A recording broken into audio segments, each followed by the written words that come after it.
Россиянан келген паровоз. Аты Байкөлүү. Азыр şu оңго барып калдым.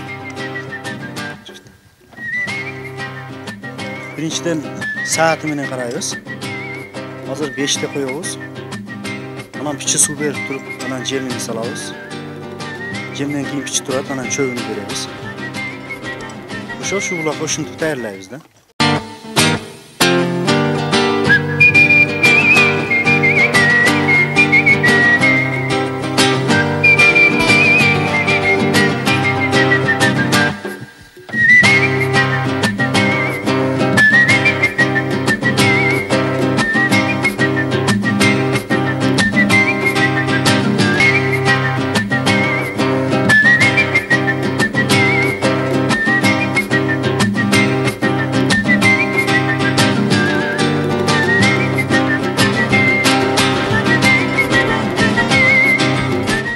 Сүлүктүдө ушундай мал чарба менен алектенип жумушчулардыга жумуш орундарын түзүп ушундай ишкерликти ишти алып баратабыз.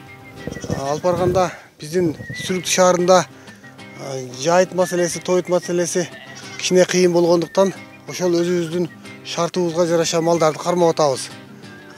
Жанагындай ишти баштаганда биз Бишкектен чоң уйларды алып келип ошентип баштадык эле, ал биздин шартыбызга туура келбейт экен. Азыр бүгүнкү күндө биздин жерибизге ыңгайлаштырылган малдарды алып келип даярдап, өзүбүз чыгарып, анан карап ушинтип жумуш аткарып атабыз.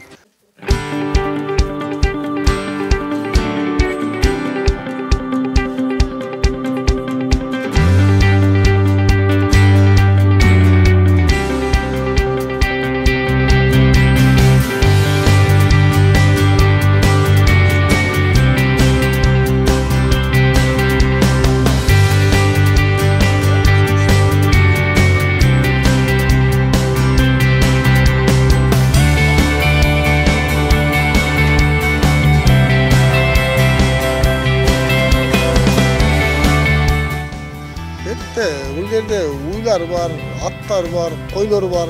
Койлордун дагы гисарский түрүнү өздөштүрөбүз деп Тажикстандан жакшы породадагы кочкорлорду алып келип коюп ошентип өтүп өзүбүздүн ишибизди алдыга жылганга аракет кылып атабыз.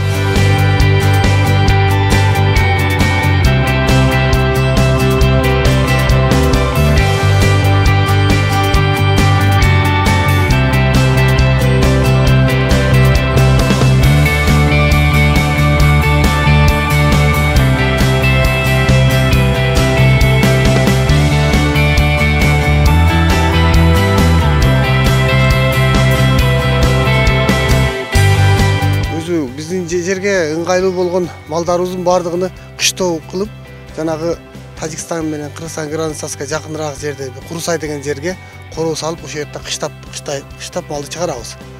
Анан бул жерге тууган уйларды, ошолордун баарын алып келип, сүттөрүндү алышып, ошентип оокат кылып келатабыз. Албетте, бул биздин малыбыздан пайда болуш керек. Пайда болбосо бул иште токтоп калат. Пайда кылыштын жанагында айттым го, жанагы ушу биздин жерибизге ыңгайлаштырылган малдын бардыгын өзүбүз уругун көбөйтүп алышыбыз керек экен.